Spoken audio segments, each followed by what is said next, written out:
We always discuss the civil rights or the Black Power era Malcolm, the activist Malcolm.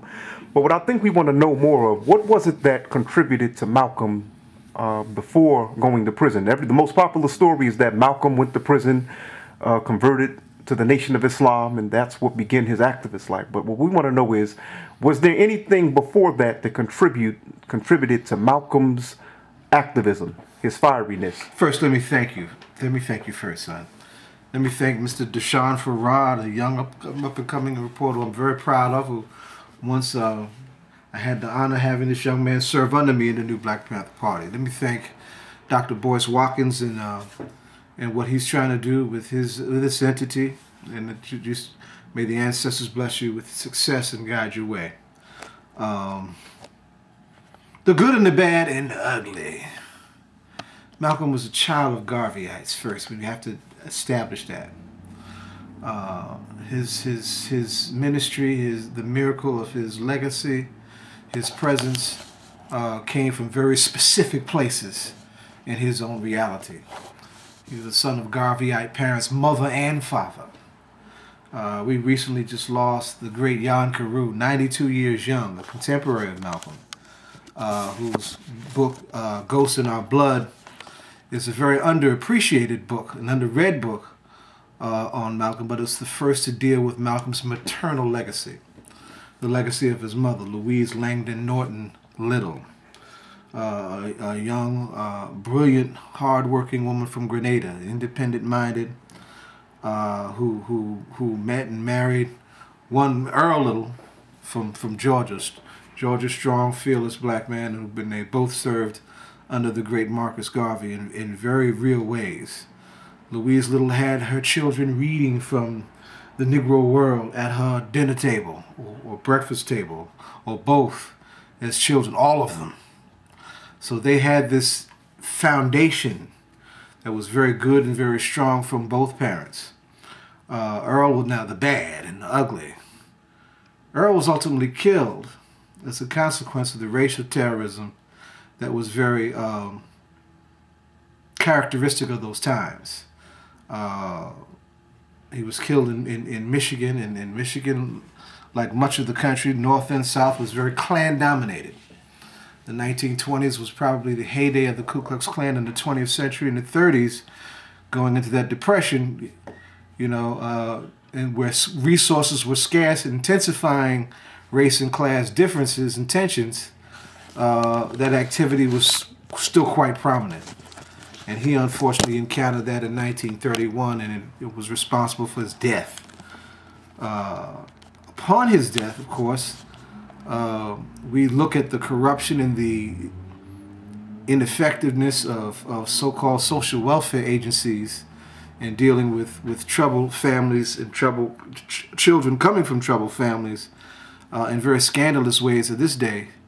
But social welfare agencies of those times were responsible really for taking families apart.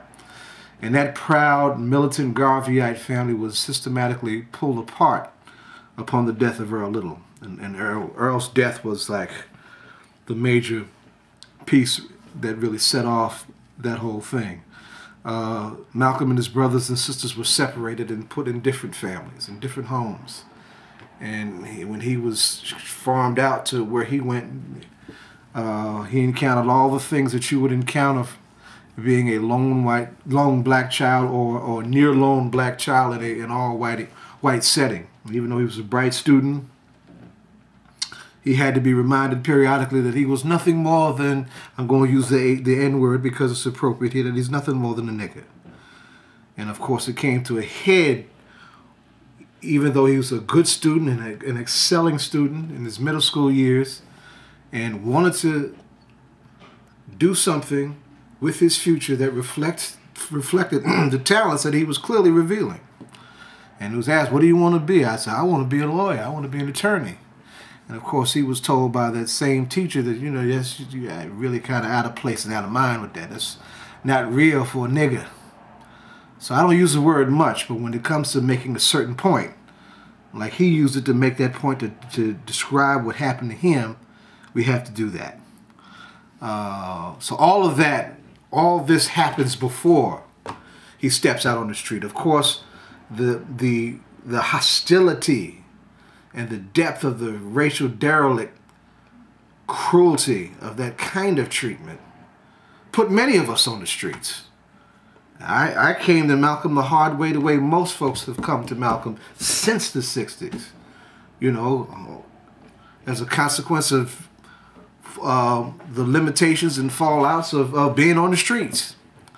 And when I was trying to find a way out, that's when I stole his book on a drug transaction called The Autobiography of Malcolm X that truly saved my life.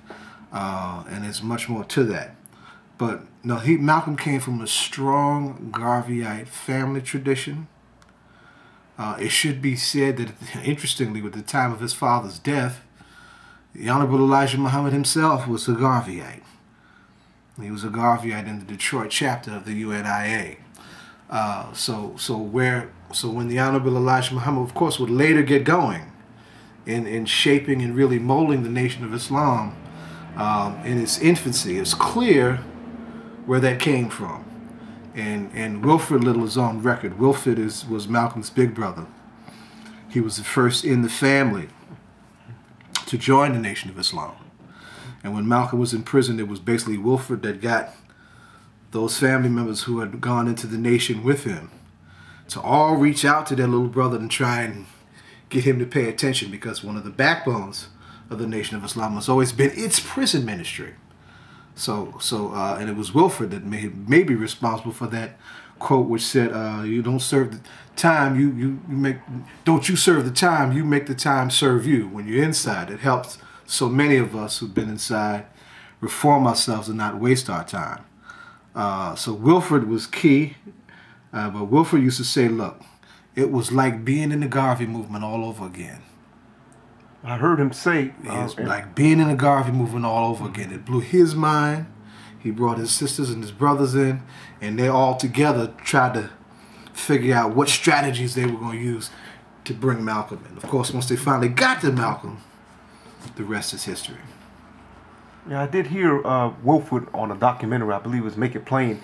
He said that when the Muslims came to him, they didn't have to tell them to be proud of being black. They had already had it since infancy, from being under their father. That's right. That's right. That's right. And you know, the fact that it wasn't just Malcolm that went into the nation, the whole family went in. That says a lot about who they were and what they came from, and appreciating what they were getting into and what they all had a hand in help building. And of course, Malcolm took it and made it responsible for its growth exponentially once he really got going. So yeah, it was the Garveyite Foundation. You cannot say enough about it. There's so many sources to look at. The work of the great Tony Martin is very important on this. Some of the good documentaries you mentioned, Make It Plain. Yes, Wilfred said it there also.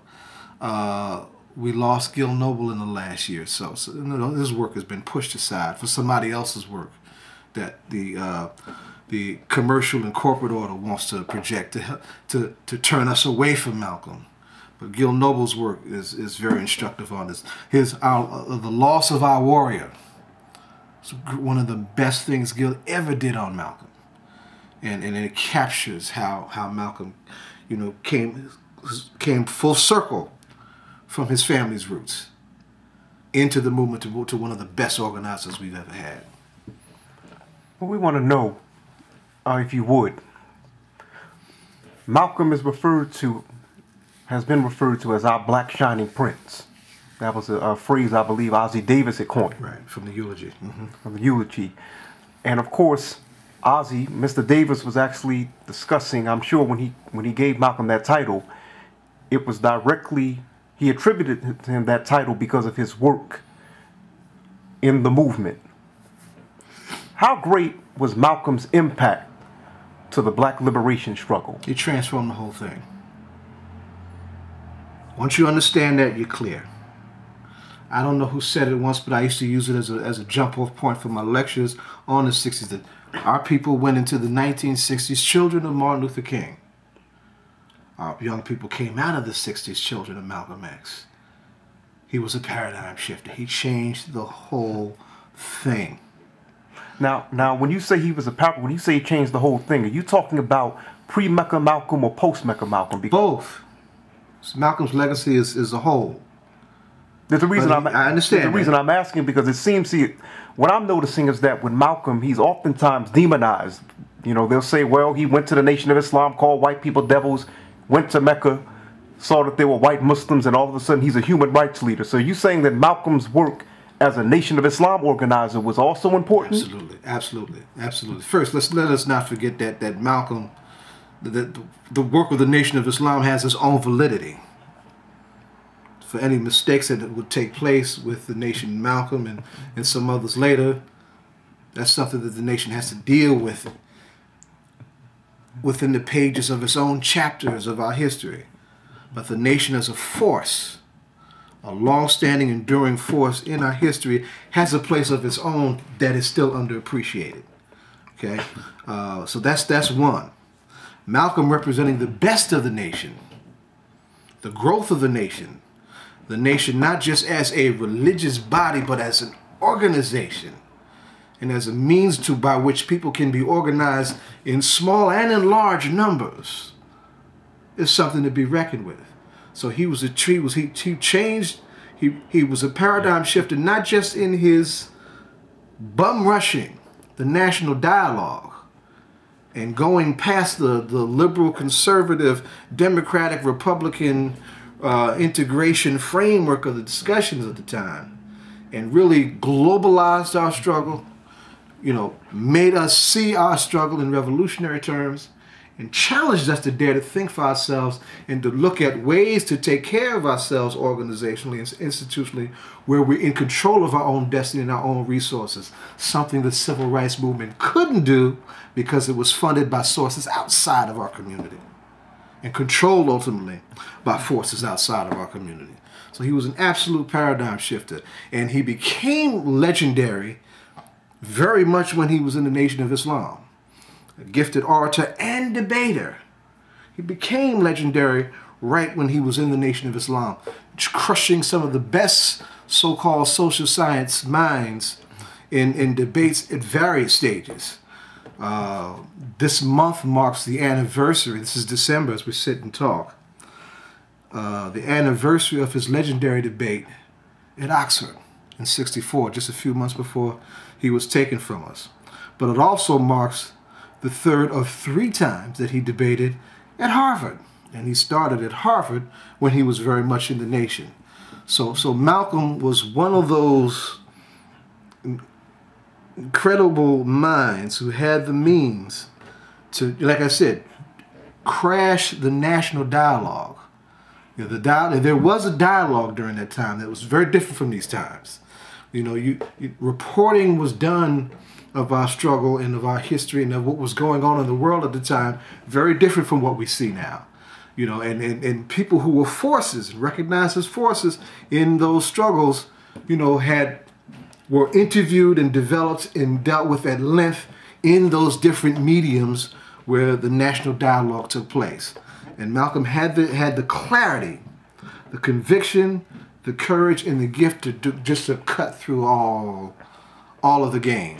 Okay, we're going to get back to the national dialogue issue that you just mentioned. But what I want to know is, during the time that Malcolm was the national spokesman for Elijah Muhammad, and of course he popularized, some would say the concept, he popularized the phrase, the white man is the devil. What I would like to know is, why is it during this time that so many of the white Ivy League universities were inviting him to speak at this time? You know, because right now, to this day, you have there are many white Americans who you bump into who will tell you, you know, when I was 20 years old, we invited Malcolm to my campus in 1960, during the pre-Malcolm, the pre-Mecca years. That's my point. What was it about? He's calling them devils, but he's doing more than that. But they seem to be what we want to know is, Zaid, you said he was doing more than that. It seemed that whites were less afraid of Malcolm than many African Americans were. Is that a fair? I don't know about that. I think white folks are scared to death of Malcolm. I think they're still scared to death of Malcolm. That's why they're still trying to distort his legacy. Okay. However, and whenever they try to distort his legacy, it's this kinder, gentler kind of Malcolm that you know we talked about. No, but Malcolm was at such a level with his analysis, such a level of comprehending all of the currents, all the political currents in the world at that time. You know, all the combat, all the national liberation struggles, how all of the role of the U.S. government, not just as somebody repressing our human rights here with segregation in the United States, but as an empire suppressing independence for our people in Africa and Latin America and Asia, and how all those things, you know, would shape our times. And this was Nation of Islam, Malcolm, you're talking about. This was Nation of Islam and post-Nation of Islam. Malcolm came out of prison rolling like that. Let's go back to prison for a minute.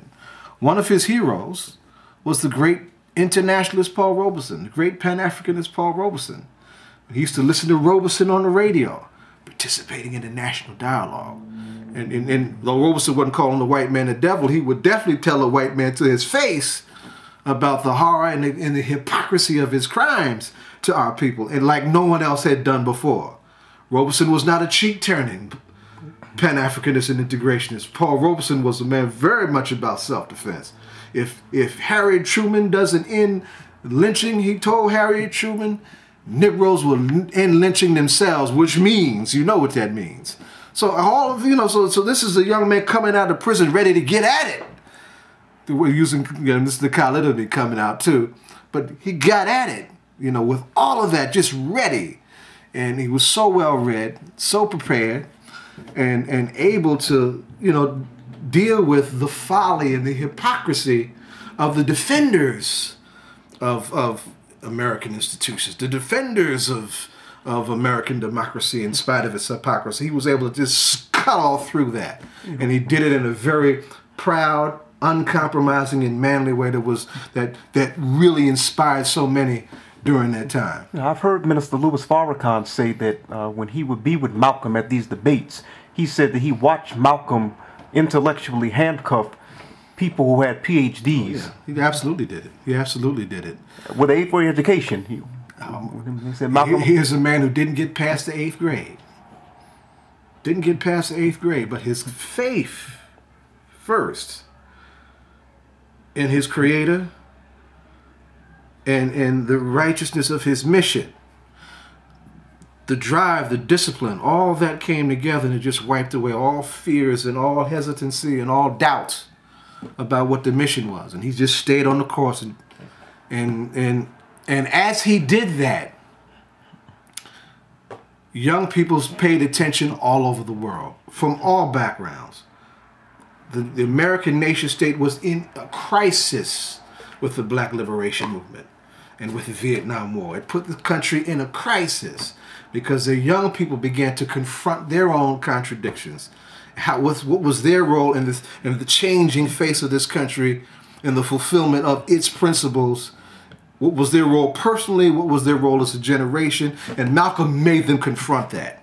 Martin made them confront it in a different way, with his agitation and with the direct action campaigns in the South that embarrassed this country to no end. Not just internationally like we think in political terms, but to the degree that some white folks may have some humanity, they were embarrassed looking at their police forces and their fire departments sicking dogs and water hoses on people just trying to vote. That was embarrassing for some people. Not for all. Some people felt they were absolutely right to do that.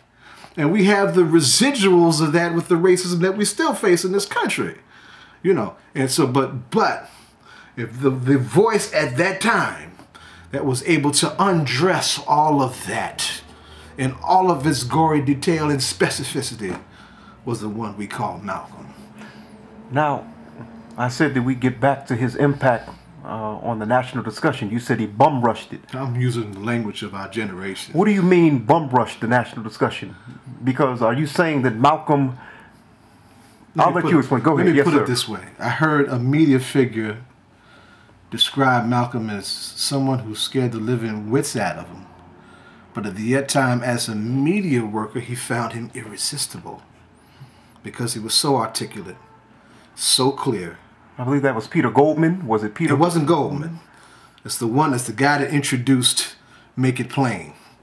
Oh yes. I forget his name, but the man who introduces Make It Plain, yes. as that goes on the air, on Channel 13 for PBS. He said it, but it scared him, but they couldn't resist him because he was just so thorough. He was just so thorough. So they had to deal with him. They had to deal with this person. They thought they could. The U.S. government, through its COINTELPRO operations, approached Malcolm 3 times to become an informer, a paid informer for the FBI. 3 times. Of course, he told them to go to hell all 3 times, and the 3rd time he actually taped them. So that was making that plea. So I heard that tape when I was in high school, but I wasn't sure if it was factual. So it's not an urban legend. Malcolm it became an urban legend, but it's based on a whole lot of reality. So Malcolm did tape the FBI. Yes. Because I've heard the tape, and I think someone put it on YouTube now. Yes. But Dr. Clark was the first to publish it. Dr. Clark, his book, the legendary Malcolm X, the Man in His Times. Dr. Clark published it. Gil Noble ran the actual audio footage of that, and he spliced it with some graphics, of course, because he just had the sound for Like It Is. This is one of his many contributions to Malcolm's legacy, and of course that seals Malcolm's legacy in terms of what? His incorruptibility. His incorruptibility. So our people didn't just see the courage, they didn't just see the fire, but they also saw that this was somebody who wasn't going to sell him out. This was somebody who wasn't getting grants from Archer Daniel Midland or none of these other folks. This was someone who was truly the son of our struggle and lived off of his own talent, work effort, and the resources of his own organizations that he built. So he was truly an independent man. He took the role of the black preacher. The black preacher has historically been the independent figure in the community because he's the one that, he lives off of the tithes of his congregation. So he was the freest. But when you take that and put it in a liberation theology context, something else that doesn't happen with the Nation of Islam that should happen. The Nation of Islam is definitely an expression of a very unique approach to liberation theology that Muslims got to deal with. Okay, if you want to deal with that, but he did that, and it really just set it off. Now, I want you, Zaid, to, if you would, discuss post-Mecca Malcolm. Many people, in my judgment, or I should say in the judgment of others, attempt to water down Malcolm's image. Mm-hmm. Okay, mm-hmm. They attempt to water his image down. Mm-hmm. Well, there were even some talks about Malcolm, after coming back from Mecca, abandoning black nationalism. Mm-hmm. Mm-hmm. Mm-hmm. Talk to us a little bit about that. If anything, expanded it. Black nationalism became revolutionary internationalism on the black nationalist and Pan-Africanist base. His organization, the Organization of Afro-American Unity, was to be a grassroots organization of an assembly style, modeled much like Marcus Garvey's UNIA.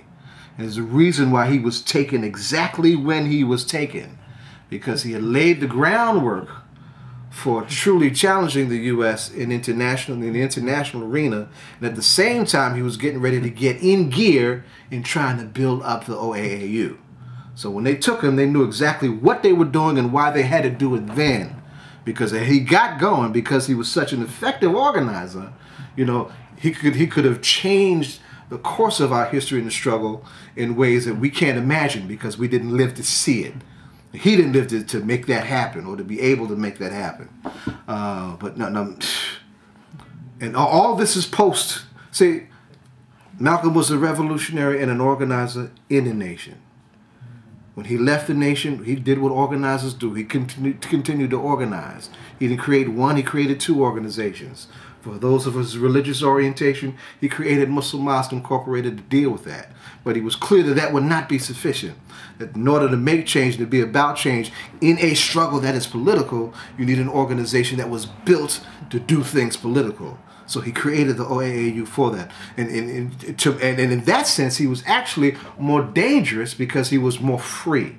The Nation of Islam, and this is where we get into some of the problems with the Nation and Malcolm now, is that the Nation was not ready to go as far in revolutionary terms as Malcolm did. It was, I would dare say that the Nation was revolutionary in its impact in people's lives as a form of liberation theology, allowing those of us who are from the worst conditions amongst our people to transform ourselves into something that prepared us to participate in struggle. The Nation uniquely did that the way no other brand of liberation theology in our country had, okay? But the Nation was willing to only to go but so far, because the whole thing with wealth generation at the top became something a little more important for its other leaders. And it was never the issue about Malcolm. It wasn't about wealth at the top. It was about empowering our people and really putting our people in a position to use the kind of skills, training, development, faith, and all those things that came from being someone trained in the Nation of Islam to actually inject themselves into the movement to try and change it. And so when he left and sought to bring that kind of energy with him, folks on the other side, of course, are very concerned about that, because now he's no longer tied to a leader that says, we don't want you to go this far. We don't want to have this confrontation. We don't want to say anything about the president after his death. We don't want any more drama than what we have already. We want to keep it right here and keep it religious, keep it theological. And it's clear in the writings that the correspondence between Elijah and Malcolm at the time, too, that Elijah wanted to keep it theological. Malcolm was clearly a political animal. You know, it's funny you mentioned about Malcolm's restrictions being removed once he left the Nation of Islam. Why is it that after Malcolm left the Nation of Islam, that members of the civil rights cadre still rejected him, even after he abandoned, say, demonizing white people? They were each were different in their own terms. And I'm speaking about now the leaders, not the. Sure, I'm not speaking about the masses. Yes, sir. I'm with you. That's why I say cadre. Right? I'm with you. But remember this. Remember the fundamental difference between the nationalist movement and the civil rights movement is that the civil rights movement relied on sources outside of our community for funding, for validation, and for some cases direction. So, as much as Martin Luther King was morally independent, he wasn't independent in terms of his resources. And he struggled and straddled that fence for a long time as he became, as he started to move more to the left himself in a March on Washington / post March on Washington way, because they're parallels. But and he would have some of his top people meet with Malcolm behind closed doors. You mentioned Ossie Davis. Ossie was one of those people. His lawyer was one of those people, you know, and there have been others. But Martin had a hard time being public with Malcolm. That few minutes that they had in Washington, D.C., witnessing the filibustering of the Civil Rights Bill in '64 that everybody likes when they're actually shaking hands, you know, that was purely, I don't want to say coincidence, but it was totally unplanned. They just happened to run into each other, they shook hands, and folks happened to take their pictures at the same time. But Martin was very cagey about being too closely associated with Malcolm, even if it was absolutely valid for him to do so, out of concern for what that would do in creating a backlash within his own ranks and those who were responsible for the resources coming into their organization to keep their work going. So if Martin is as morally independent as he was, and was the best of that, if he was cagey about being with Malcolm, even in the post so-called nation way, the others who were nowhere near his stature in terms of moral independence and moral character and moral fiber, they very much were that way. But it's been however, you got to bring it back to the youth, because when you bring it back to the youth, you see the contradiction. This is where Malcolm changes and transforms the movement. The youth of SNCC, right? The youth of SNCC had to confront what Malcolm was saying. the youth of SNCC, and there were struggles within the organization. You know, the youth of SNCC were bringing Malcolm's lectures and debates and on tape into the Deep South, you know, to grassroots folks and struggling with each other on, you know, where it was going. The youth of SNCC were looking to starting to examine the limits of nonviolence, especially in the face of the bombing of the 16th Avenue Baptist Church, where the 4 girls were killed in September 15th in Sunday school in '63. A turning point for the movement. Because the youth was saying, you know, and Martin says at the funeral, if there's any blood that must be spilled, let it be ours. The youth were like, wow. I mean, how much of this do we have to take? How much more do we have to take? So Malcolm was that voice, I take it. Malcolm was that voice that provided the alternative. So let me ask you this. Do you feel then the possible reality of not just whites who were in power, but let's just say other blacks who were in power? Do you think there was an attempt on the part of Dr. King's inner circle to keep him and Malcolm away from each other? I think there was tension, healthy creative tension, about trying to figure out a way for them to work together. That's what the backdoor meetings were about. Okay, they were trying to figure out how to find common ground in a way that doesn't interrupt the resource flow of their organizations, especially SELC at that point. So the hostility, some people had their own hostility just because they just didn't agree with Malcolm and just didn't like the orientation. All right, like Thurgood Marshall, for instance, he just had a personal aversion that was his own towards Malcolm, even though Malcolm tried to, you know, back and forth, hey, let's see how we can work together, sir. But I think as Malcolm became more free, as students began to move more towards him, the older leaders had to recognize that here was an opportunity of some kind to try and work together in some way. And I once read that one of the reasons some of the civil rights leaders were a little standoffish was perhaps due to some possible jealousy at the fact that Malcolm could reach, say, the grassroots, whereas the civil rights cadre was accused of only reaching, say, well-to-do blacks. Is there any validity in that, any truth in that, or possibility of that? It was, well, Malcolm, the question of jealousy is something that's the most unfortunate, the most dangerous human emotion. It was jealousy in the nation that created very serious problems for Malcolm. Other ministers being jealous, you know, of Malcolm's capability to reach lots of people and to be the one that really drew in the work and drew in the resources and to really be the force and the mover amongst them. There was jealousy there. There was some jealousy, I'm sure, amongst other leaders who wanted the same kind of recognition certainly in media circles, you know, for what they were doing, that all of a sudden was being interrupted or imposed upon by this other thing that was this other orientation that in their mind was less American, less realistic, and less practical. I still remember, I believe it was Eyes on the Prize, and they were showing one of the protests where the youth had been attacked or ran up on by the police, and the youth, young black folks, were saying, "We want Malcolm X. We want Malcolm X." That's Harlem. That's the Harlem Rebellion of '64. Malcolm was abroad at the time. Okay. But there was a group that said that they were willing to use armed resistance to the police. All right, and it was a group that had blood in their name. The blood, I forget the name of the organization, but the Blood Hate Gang, right? And they called it the Blood Hate Gang Scare because the police tried to say that Malcolm was responsible for the rebellion and the idea of people being armed in the rebellion defending themselves against the police. The person you're talking about was Bayard Rustin. Bayard Rustin is a legendary civil rights organizer. And he and Malcolm debated one year. He was very close to Martin Luther King.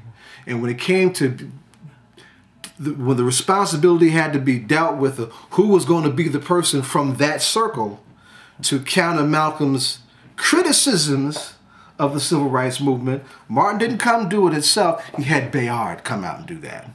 And of course, those debates are legendary. So tell me, was Malcolm still... we understand that Malcolm was, well, actually, it's been said. And those debates also began when he was in the Nation. Yes, it's been said, I believe Ossie Davis, but it's been said that once he left the Nation of Islam, he was trying to fit into the civil rights circle. No, Oh, that's where Ozzy's wrong. see, That's where Ozzy's wrong. See, some of them felt that.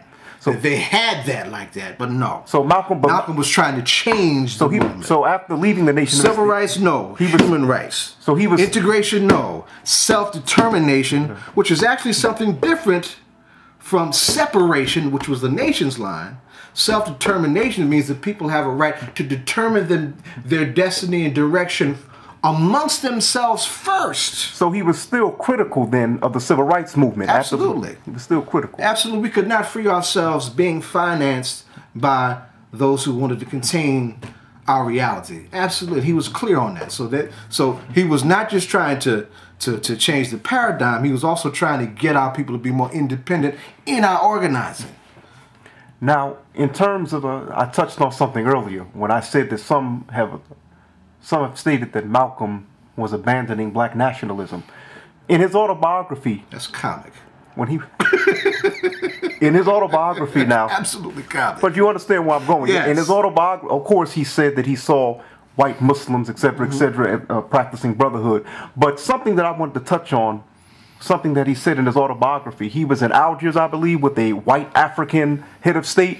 The North African head of state. And... according to the autobiography, if I read it correctly, I know you'll correct me, he said that caused it when, I believe, the African head of state, the white African head of state had asked him, well, where do I fit in when it comes to African liberation? Am I not African? You know, he was white. And so some people say that was evidence that Malcolm was abandoning Pan-Africanism and black nationalism. How do you respond to that? Can you give us a clearer definition? Let's be clear. Of that discussion. Malcolm actually... When he was asked, what's your orientation, he said black nationalism. And the response was, well, how do you deal with somebody like me, who's the head of an African state, and I might not be black, you know? So it forced Malcolm to, of course, expand his vocabulary politically. And this is where Pan-Africanism, and any struggle for your liberation, you got allies. You know, you're supposed to have some allies.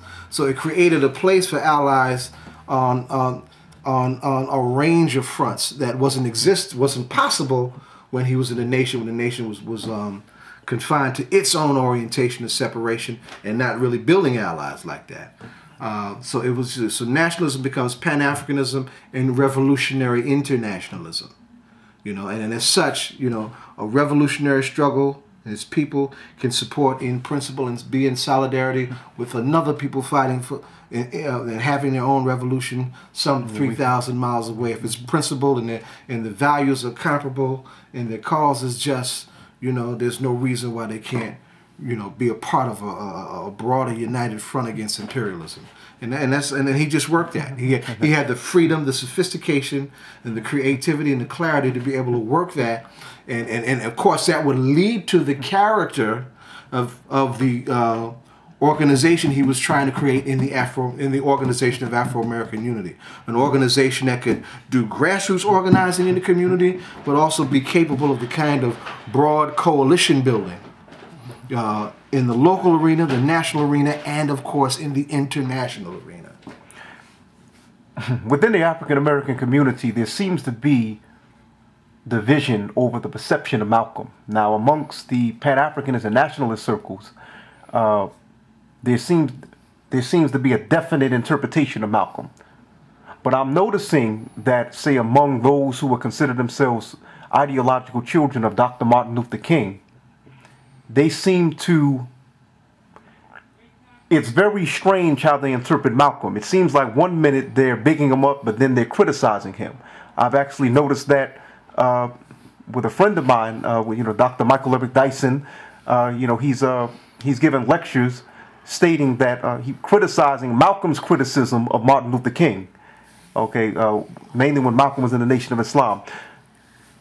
How do you respond to the if I'm saying the unclear perception that many black intellectuals, I should say, have of Malcolm? Many of these black intellectuals come out of the tradition of liberalism and Dr. Martin Luther King. How would you respond to them? It's like they have mixed... Some of them also are just trying to, you know, save and maintain their own footing within the institutions of of higher learning and you know, the intellectual discourse in their own right. And because Malcolm is such a challenging figure, okay, where you are in the spectrum of things, right? You come to Malcolm, your whole thing is going to be challenged. That's how revolutionary he was. So in defense of where they are and where they feel they have to be, they will be defensive, unfortunately. And they don't have to be defensive about Malcolm. All right? If it's not their orientation, it's not their orientation. If they have their own orientation that's principled, there's no reason why the two orientations can't mutually be appreciated as such. Because if they're principled, they have a value and they have a place. And if they reflect, you know, the diversity amongst our people, and we're not a monolithic people, then there's no reason why that shouldn't be able to coexist without that kind of tension. But when but that's, you know, a lot of our intellectuals participate like they need the permission of the maintainers of those institutions to stay in the dialogue and stay relevant. So to make sure in their white shadowed minds that they're all right, they will have no problem periodically using themselves or willing to be used to attack that which makes their sponsors and employers feel uncomfortable. So there's been I mean, when we look at what's gone on recently with the recent attacks on Malcolm, from Manning Marabella on down. No, this I was going to mention that. Segue. I was going to mention that. For example, Dr. Marable's book, controversial book that came out last year, was defended by Dr. Cornel West and by Dr. Michael Eric Dyson, and in fact, and some others. But specifically, since those are the most popular, I should say, most visible black intellectuals, I'm mentioning them. But on Malcolm's birthday, May 19, 2011, Amiri Baraka had got into a debate with Dr. Dyson on Amy Goodman's show. Mm-hmm. Okay.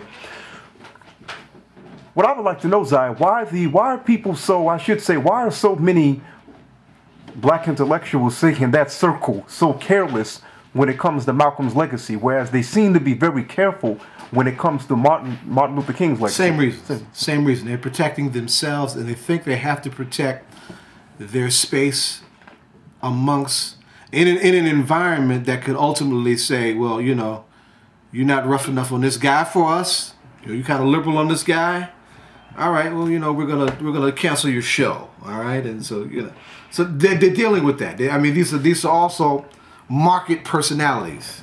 You understand what I'm saying when I mean that? These are not freedom fighters in the sense that Martin and Malcolm were. These are market personalities who are trying to make their own name in a way that's acceptable to the makers and controllers of the market. So you're saying that they're not even walking in the footsteps of Dr. King? If they're not activists, no.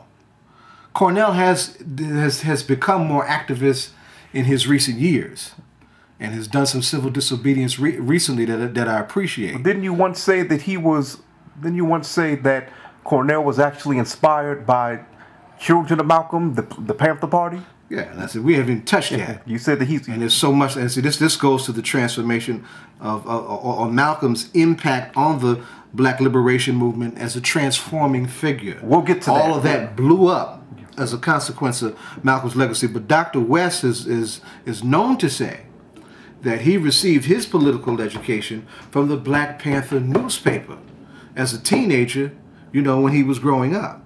So when he went into the academy to become a theologian, he was already politicized with a strong left orientation that came out of the Black Panther Party. And if you look at the direction of the party, all you got to do is trace the cornerstones, the political cornerstones of the message to the grassroots. And you got a clear projection of the direction of that the Black Panther Party ultimately took when they got on the scene in the mid to late 60s. So Dr. West understands that, you know, he can't, you know, negate one for sake of the other. And be honest intellectually. He can't do that. I wish all of them were more honest as he is. But I just can't figure out why they feel that while they have to follow in behind the Perry book, the way Manning did and where several others are likely to do, which says that for all of the great work done on Malcolm, the definitive biography is yet to be written. It's yet to be written, and I live for the day when someone steps forward and does it, and I try and figure out how I can help in the process. Do you feel that it was a mistake for Malcolm's papers or Malcolm's manuscripts to be turned over to Dr. Marable? I feel several things. I think those of us who knew of Marable's work, his impact on a whole generation of young scholars, which was actually quite profound, all right? We all expected more from him and better from him. Yeah, because the book was a 10-year project. I remember when he first announced it in 2001. Across the board, across the spectrum, expected something far more solid, something substantially better than what we got. And it's unfortunate that it took the turn that it did. I mean, he just jumped away from all the basic cornerstones of solid historical principle, even, to the point where he just engaged in ramp speculation that had no basis or no substantiation in the real world. And it's just tragic that it went that way. But it did, and we have to acknowledge that. Who do you think would have been more suitable to handle Malcolm's papers? I think several. The first two that come to my mind is Dr. William Sales. Now, when I say this, I mean, basically what you're saying, okay, I'll let you finish, but with Dr. Sales, when I ask that question, what I'm saying is, who do you feel would have been more suitable to take on such a project? You're saying Dr. Sales. I'm saying Dr. Sales. Among others, you're saying. Among others. First who come to my mind is Dr. Bill Sales, who's a good friend of mine, a colleague and a comrade, right? And someone who's my age, who also did a very good book on Malcolm, and who by virtue of his age might be in a position to do more with the work in terms of training other students, training other emerging activists and intellectuals, and doing more to properly codify that document work is Zach Kondo. Zach's work on the assassination is the most thoroughly developed of anything of its kind on that particular dimension of Malcolm's legacy, and he's very capable. Bill, of course, was a child of struggle. He was one of those college students that had to hear Malcolm to deal with the national debate as a student, and was a part of the Black Power movement at Columbia University itself. He was a Columbia man. All right, and when the Columbia students did their takeover in '68, Bill was front and center in all that. So from my judgment, it would have been natural to have someone who was involved in struggle and Columbia alumni to be at Columbia to inherit that mantle. That would have been the most natural and logical thing to do in my eyes. It fell to Manning Marable. He had his own decent reputation as a scholar at that time. And so it's, like I said, we all expected a lot from him, but it unfortunately took another turn. So that definitive biography is yet to be written. We said a few minutes ago, Malcolm's ideological children. You just mentioned Dr. Bill Sales, but of course, before that, we mentioned the Black Panther Party. No, let's broaden it. Yes, sir. That's what I was getting to. I'm a Panther. Yes, describe Malcolm. I'm a Panther Cub, but it would be wrong for me to say that we should limit, of course, the transformation of the movement to the Panther. That's exactly what we're speaking about. How many ideological children? There's so many. Did Malcolm have? There's so many. Every expression that broke from the integration mold of that time and moved towards self-determination and or separation comes straight out of Malcolm's impact on our legacy, right? For all of the unfortunate COINTELPRO did a number between the Coweta movement and the Black Panther movement, but the Coweta movement on its own terms is a child of the of Malcolm's legacy. If you look at what the Coweta was doing in terms of the cultural nationalist orientation, that comes right out of the aims and objectives of the Organization of Afro-American Unity. Right out of it. It's real clear. All right? The Panther part, like I said, just look at the historic twists in the message to the grassroots. You'll see what the Black Panther Party did with its work. They ferreted out the house slaves from the field slaves in their work, right? They did their internationalism with Cuba and with China and Algeria. The international office of the Black Panther Party. No mistake that it will wind up in Algeria. You know, the study of revolution. You go into the Black Panther Party, you get in the autobiography of Malcolm X. Malcolm X speaks. You get in the Red Book from Mao Zedong, and you're getting Fanon, because Fanon was the critique for the Algerian Revolution. You know, so that's very, very clear on where it was with the Panther. But every orientation, what we saw in the Black Power movement that ultimately started the struggle over, or changing the character of the struggle on the ballot to actually put black people into office. That's Malcolm. People say that's Martin. No. I'm not going to say no, it's not Martin, but I'm going to say it's absolutely as much Malcolm as it is anybody else. The Lowndes County Freedom Organization, the forerunner to the Black Panther Party, was an armed formation in the South around the right to vote and to vote independently and to put people in office to be able to vote for people who reflected wherever black people were a majority into office. That which brings you back to the principle of self-determination. So there's so many dimensions to how the movement changed from 63, escalating in 65 with Malcolm's assassination, and then the Watts Rebellion, and then all the major rebellions, you know, between 65 and 68, and the organizing that came out of the Congress of African People, the Miri Baraka, you know, was kind of a united front of nationalist forces, okay? Which you saw Malcolm trying to do with the OAAU. So the continuity is there, what Amiri did within this town, you know, the struggle against gangster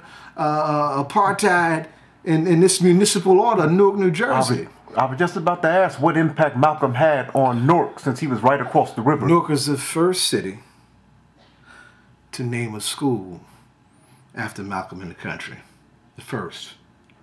But not only did it do that, Newark, as a consequence of its black hand and its black orientation with Amiri's leadership, began to name a lot of its schools and its streets after black heroes. Sonny Carson, the late Abu Badika Sonny Carson, would try and pick up the same for Brooklyn. But that's Malcolm's legacy. That's Malcolm's line very clearly. And that's speaking to the principle of self-determination. Wherever people are a majority, they have the right to determine the direction of the institutions in their community. So on the matter of education, the struggle for education, among other struggles, was Malcolm's line, Malcolm's legacy, Malcolm's impact, very clear. So I take it then that the first Black Power conference that was organized in Newark was directly impacted by Malcolm's work. Nobody would. There was no. If it hadn't been for Malcolm, folks wouldn't have been talking about Black Power. The civil rights movement wasn't based on no Black Power. It was based on integration. It was based on being graced with enough favor, and as a consequence of acceptable pressure being placed on the order to allow us to live next door to the folks we work for. So therefore, you're asserting then that although Malcolm had said that he saw white Muslims in Mecca, etc., you're asserting that he didn't embrace integration. He never did. When he came back, one of his most definitive media moments, it's captured on film, on the Warner Brothers film, By Any Means Necessary, where he does that interview, where he's facing that effort to try and paint him that way, you know, and he says, no, it's an observation. I made these observations. The Muslim world does include people who are white, and they behave in a manner totally different than white people here in America. And if white people were really sincere about trying to change themselves on the question of race, they need to look at their white friends across the water who are Muslim, who don't carry that baggage. And of course, the United States is anything but willing to look at the Muslim world for any kind of inspiration. If anything, they're trying to destroy any independent expression of self-determination coming from Muslim quarters. The hostility, the anti-Islamic hostility in this country is at a high. I don't know if it's an all-time high. We have to, look at that based on some other times. but it's at a very dangerous high. So this country's come nowhere close to taking Malcolm's challenge. Malcolm was challenging racism of this order. You folks want to be about brotherhood? Well, if y'all can't be like them, you know, who you kidding? There's something to point out, because when Malcolm had died, was taken from us, when he was assassinated, many of the New York newspapers ran the story that the apostle of hatred is dead. Right. Because that was convenient. America's leading black anti-Semite. And they hoped that would have been enough to that voice and that figure, that presence that challenged them so unlike anything else had challenged them, would no longer challenge them again. Of course, our babies, the children of the 60s, had something to say about that. Within a few weeks after his death, his autobiography would come out and start touching people who hadn't gone into any kind of movement yet. And they would have something to say about that, you know. And of course, just anyone with a half-open mind confronting Malcolm's legacy from the autobiography had to deal with the fact that, you know, this man's presence was valid, his legacy was valid, his analysis was valid. How the country wants to deal with it, adjust to it, learn from it or not learn from it is on the country and the country's institutions. But the man's legacy was clear, valid, and it still deserves the kind of respect that it should get from all quarters. What I've noticed concerning Malcolm and King, there were people who I will refer to as go-betweens, people that interacted with Dr. King and Malcolm simultaneously. For example, what I wanted to ask you was, and I'm about to mention two in particular, since you're speaking about Black Power. Mukasa Willie Ricks. Love him. And Kwame Ture. Love him, love him, love him. Huge to me. They both had friendships with, Malcolm and Dr. King. Kwame Walk Point was one of the persons responsible, him and Mukasa both. Walk Point for that transformation, right? There were young people who had picked up Malcolm's line long before Malcolm left, because they were just clear that we are not going to be life beholden to nonviolent. Was this and we are definitely about trying to change this whole thing. Was this when, now they were both members of SNCC? They were both, yeah, let's break it down. Was this when SNCC expelled? Let me break it down. Yes, sir, go ahead. Right, let's look at the SNCC example, right? And Bill Sales does a good job of documenting it in his work. Imam Jamil El-Amin, in prison now for 12 years, one of our freedom fighters, a legend in the Black Power movement. And we should be trying to free our freedom fighters, because that's the hidden legacy of Malcolm. That's a whole nother discussion that I hope we have some time for. All right. His brother, who died recently, his brother Ed, his big brother Ed, had a wing of SNCC in D.C. that was called the National Action Group. And they also were key in sponsoring those debates. And they're the ones that brought Malcolm and Bayard Rustin to debate at Howard University. Okay? And when Malcolm crushed Bayard in Washington, NAG was in a position to take the momentum of Malcolm's debate and transforming that into to transforming the orientation of the members in SNCC and other SNCC formations. So it was there that you really began to see, you know, the ideological struggle within the civil rights movement, within the civil rights movement's principal youth organization, SNCC, that would ultimately play out with the call for Black Power coming from SNCC, with Mukasa on the point and Kwame in the leadership in '66, only a year after his assassination. Only a year after his assassination. You know, the following year, Rat would be the chairman, just right at, so the line is very clear. Very clear. Well, we want to know this right here. Now, you have stated, Zaid, you said that Malcolm wasn't abandoning nationalism, okay? Not in the least. He expanded it. Okay. When you mentioned internationalism, describe Malcolm's relationship with international figures, such as Fidel Castro, I believe, Kwame Nkrumah, Patrice Lumumba, which of course that was actually when he made the statement concerning Kennedy's assassination, he mentioned the U.S. government's role, I believe, in Patrice Lumumba's assassination. What was his relationship with them? He loved them. He was trying to build with them. You know, Malcolm was a coalition builder before the nation realized the place for that. See, that's the kind of organizer that he was. He didn't just build, you know, the membership of the organization. When he made the work of the organization something visibly real and charged that the whole community had to respect, he also built the relationships amongst those other organizations so they could look at what they could do wherever they were to help move, you know, those issues during that time. So so he was real important in doing that.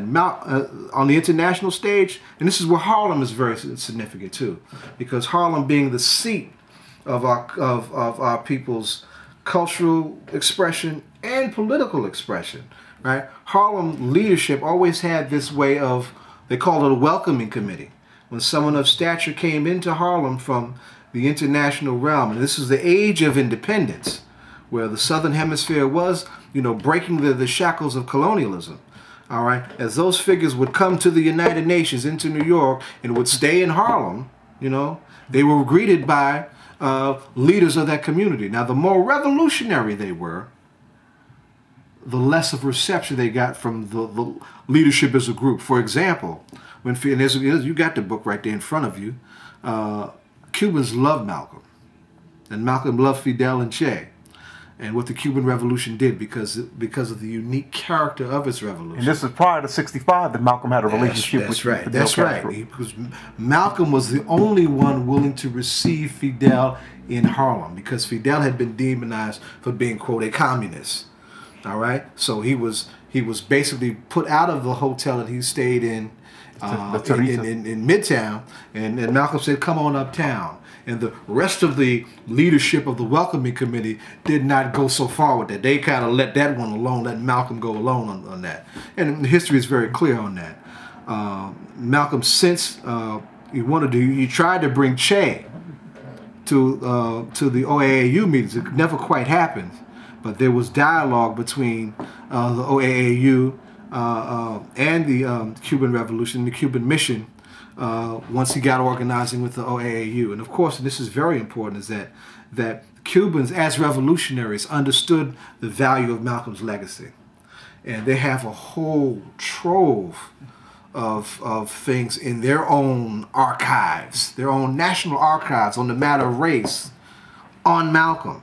And Malcolm is the window by which the whole question of race in America is studied on Cuba. That's how profoundly they appreciate his legacy and the profound respect they had for him personally and for our own struggle as a consequence.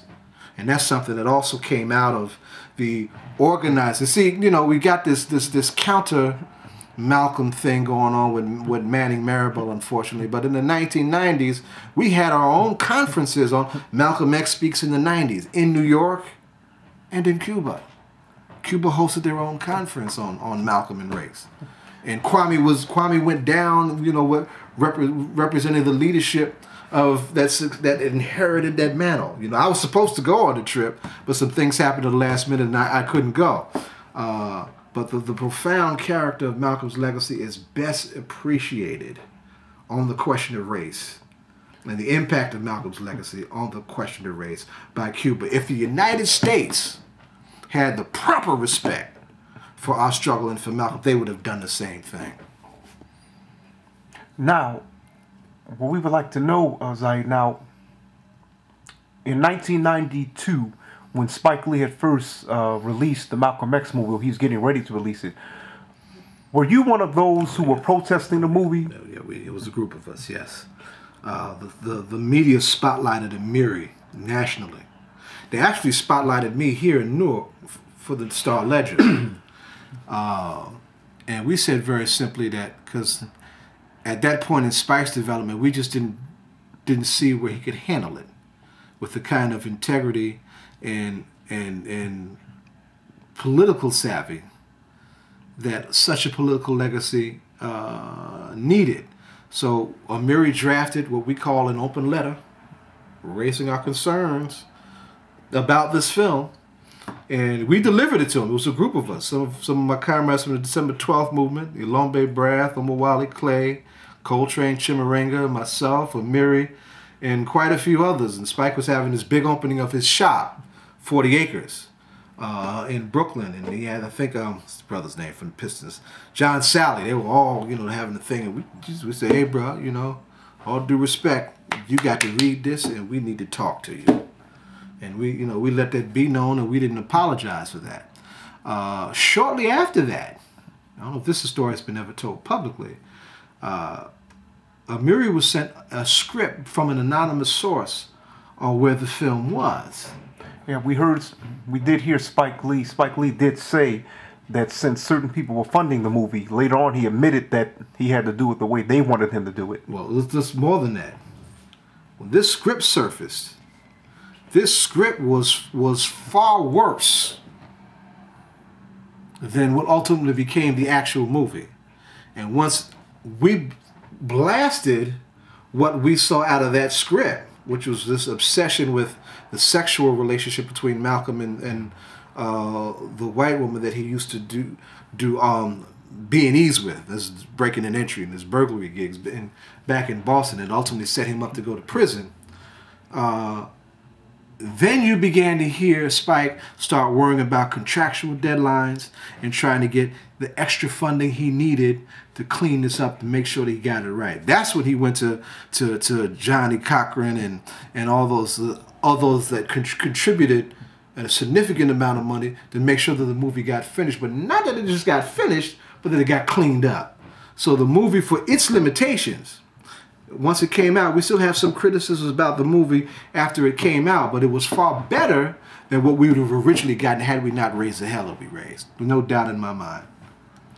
Well, we want to know from you, Zaid, as we get ready to conclude this interview, the state of the black community, specifically among black youth, black men killing each other. Do you feel that Malcolm was strategically taken from the African American community to disrupt it? Absolutely. And do you feel that had Malcolm still been around, that the black community, specifically here in America, would be in the condition that it's in? In other words, with the proliferation of black-on-black crime, specifically among young black men, do you think that would be something that would be... I'm not going to do a Manning Marabelle and speculate. Yes, sir. I'm not going to do that. I would say, though, from a faith standpoint, that would have been something to behold. I would say from a political and from a geopolitical and a military standpoint, that's something that the power structure absolutely could not afford to happen. So there's no accident that he was taken on February 21st, right before he was about to go back abroad again to solidify ties with the People's Republic of China, around his international campaign to charge the U.S. with genocide, at the same time building up local forces. Maya Angelou, the great poet Maya Angelou, one of the few people who had the distinction of working with Martin Luther King and with Malcolm. The go-betweens. Was a founding member of the Ghana chapter of the OAAU, was in the process of relocating back to the United States. Not to get on the stage or to make a movie, but to help build the OAAU. You understand? So when all that was so when Malcolm was taken, this is what was in the mix. This is what was in the whirlwind. So from the other side's point, they were absolutely petrified of it. And the fact that they went out of their way to see to it that it happened with black hands. That's the beginning. You cannot appreciate what's going on in the streets with our babies and this black-on-black violence without looking at the way the power structure manipulated black hands to kill Patrice Lumumba first in Congo, and to kill Malcolm here in the United States. They had to make examples in their deaths to try and terrorize our people from embracing the legacy. But Kwame was clear about this. He said Malcolm's blood fertilized the black liberation movement. So out of their anger at how Malcolm was taken from us, recognizing the value of what Malcolm was doing, all those young people picked up what they thought they had to pick up.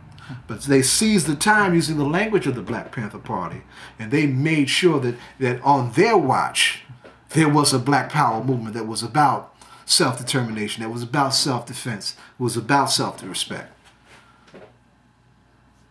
Well, Zaid, lastly, we want to know, there's something that the December 12th movement, the New York-based December 12th movement always says every May 19th.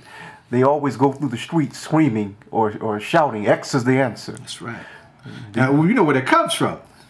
No, sir. What is it? Well, there was the great Abubakar Sonny Carson, and there was Lumumba Carson of X-Clan.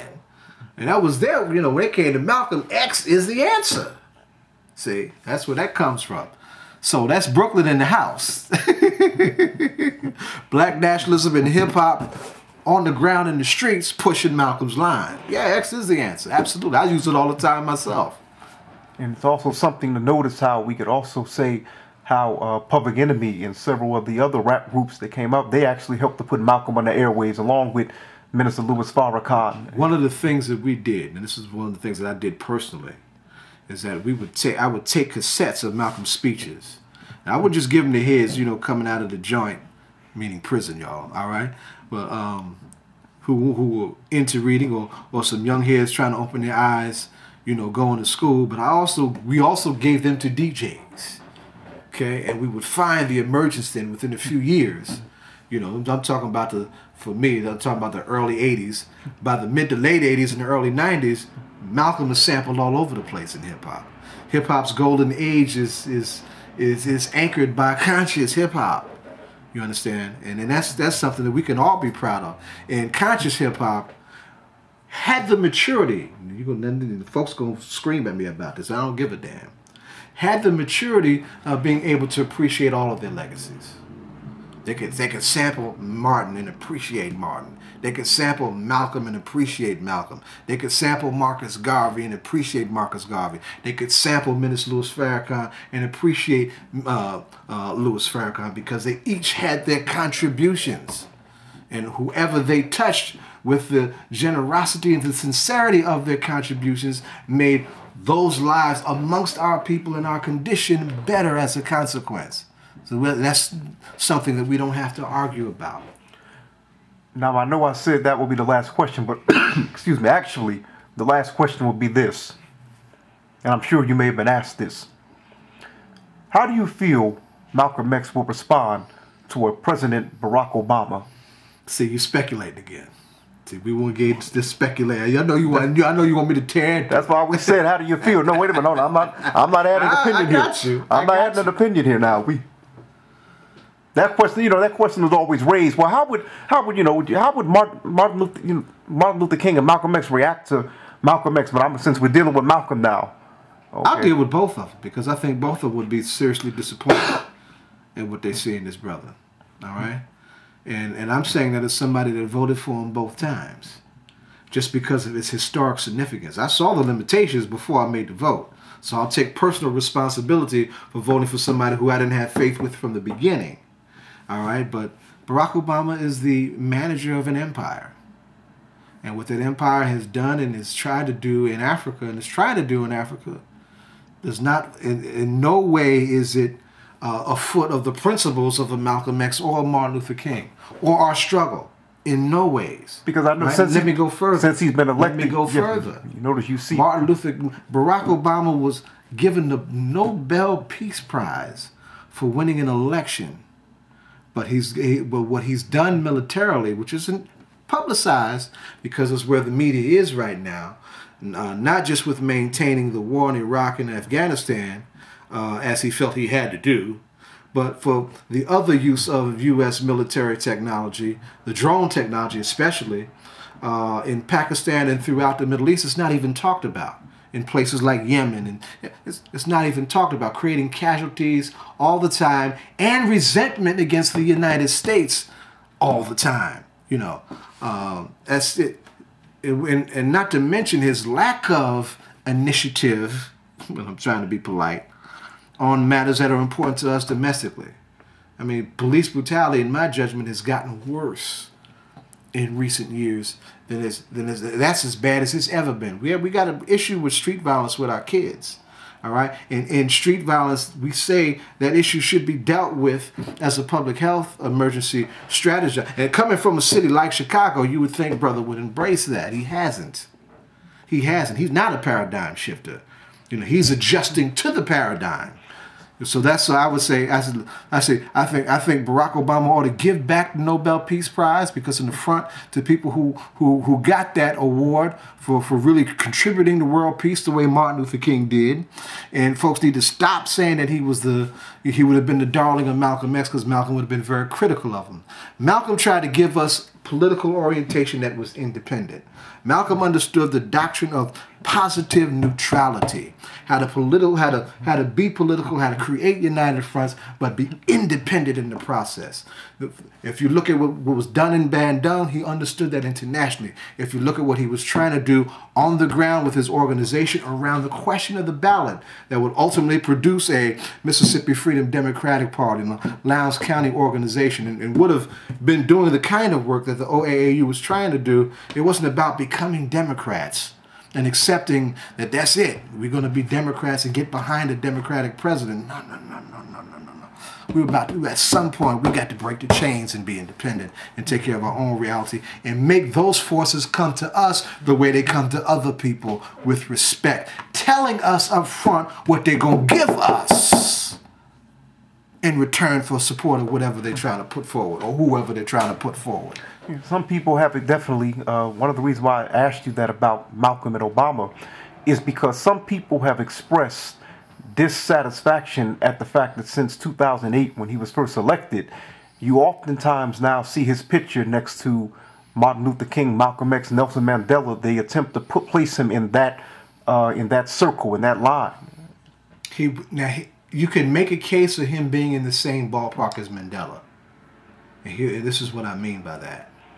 Even though Nelson is very different from him and was an active combatant in an armed struggle for his people, right? And did 27 years in captivity when he was captured. When he came out, the new South Africa did some incredible things with this new constitution. But around the resources that that state ultimately has the right to touch, the old order has remained the same. The South African government, the new South African government, was nervous about what it saw in Zimbabwe. You know, they've been the most neutral of the Southern African states. Or rather, they saw in Zimbabwe when President Mugabe and the government decided to reclaim their land, the basis of all independence. South Africa ain't done that. And they're uncomfortable with the discussion. Just a few months ago, the President Zuma, who comes out of the struggle for our people who were trapped in those mines, pulling out those diamonds and getting dogged by the white man in South Africa, turned around and has his forces, state forces, fire on black miners striking for better working conditions. So I can see a Mandela being next to Obama in terms of what they did as heads of state. And what they did is try to bring a personal integrity to something that had no integrity, and tried to adjust their selves as political actors to that order. And they would come up very short, of course, of their people's needs and aspirations, because that order doesn't make paramount in any way our people's needs, rights, and aspirations. Thank you for joining us, Zaid Muhammad. This is Dashan Farad, and you're watching the maiden episode of Ear to the Ground. We hope to see you next time. In the meantime, go to our site, www.yourblackworld.net. Once again, that's www.yourblackworld.net. You can follow us on Twitter as well as Facebook. You can also go to our YouTube channel, Your Black World. See you next time. Thank you, and see you in the whirlwind.